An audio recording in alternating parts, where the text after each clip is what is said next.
Ravens planned to draft Shedeur Sanders, but Sanders told them he didn't want to back up Lamar Jackson. The Baltimore Ravens had their sights set on quarterback Shedeur Sanders in the 5th round of the draft, preparing to select him with the 141st overall pick, according to league sources and ESPN.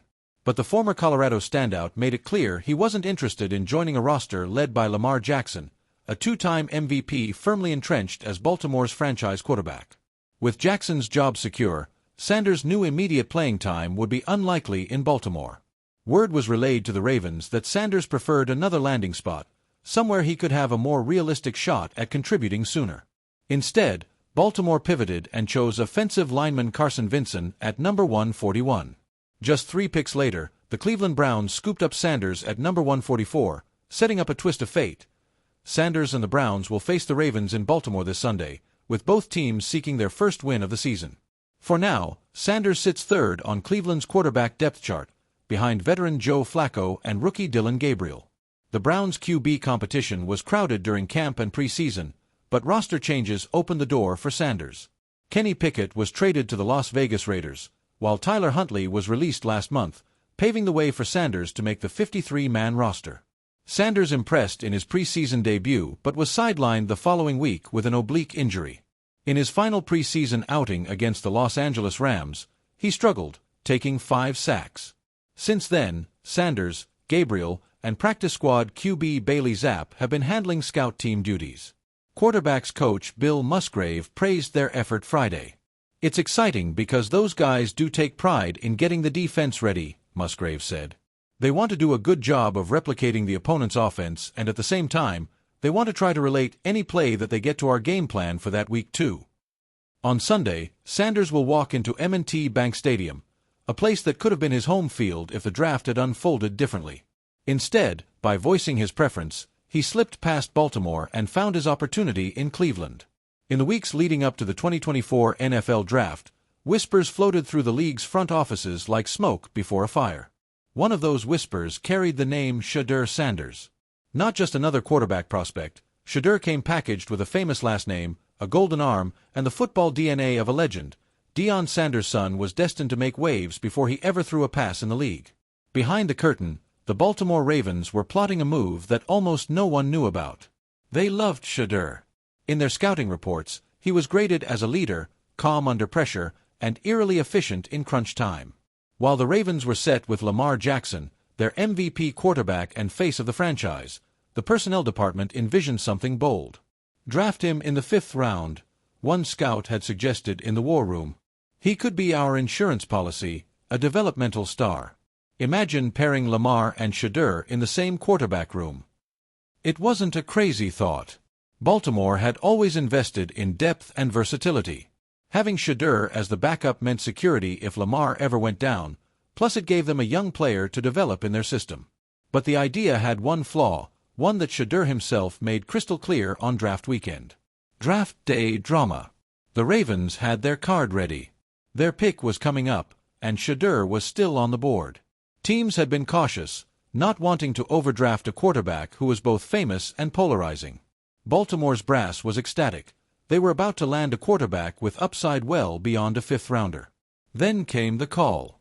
When Shedeur's phone lit up with a Baltimore number, he answered not with excitement but with a measured tone.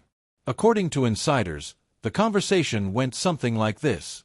"Son, we're ready to bring you in," a Ravens executive told him.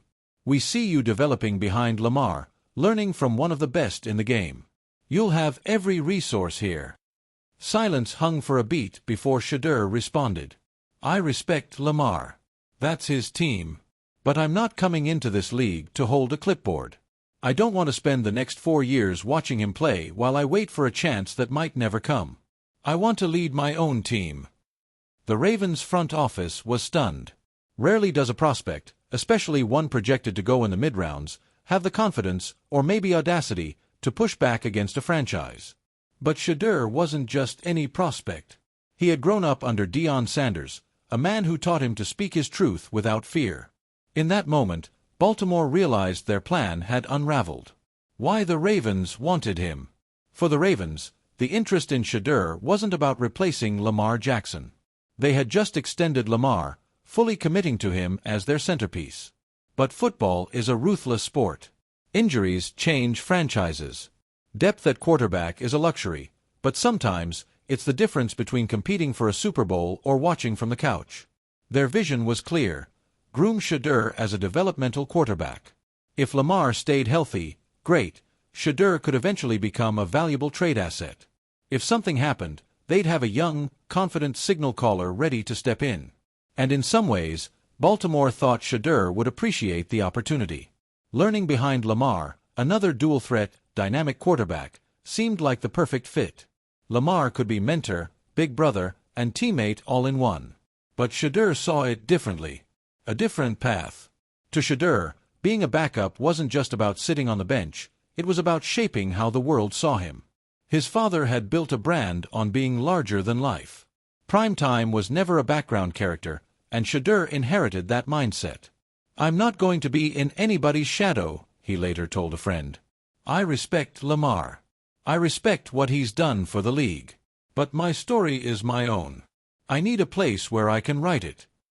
That belief reshaped his draft story. Other teams that might have worried about his boldness now started to see it as conviction. Baltimore, on the other hand, shelved their draft card. Instead, they pivoted to another position of need. Fallout in Baltimore. When news leaked after the draft that the Ravens had planned to take Shedeur, fans were divided. Some were thrilled the team had even considered him. "Can you imagine Lamar and Shedeur in the same QB room? That would have been electric," one fan tweeted. Others saw Shedeur's response as arrogance. "He's not even in the league yet and already refusing to be a backup? That's not confidence, that's ego," another fan posted on Reddit. Inside the Ravens facility, the front office shrugged it off publicly. They praised Lamar's leadership, emphasized their faith in the quarterbacks they had, and brushed aside the Shedeur talk. But privately, some executives admired the young quarterback's stance, even if it meant losing him. "He knows what he wants," one scout said. "You can't fault a guy for that. He's betting on himself." The bigger picture.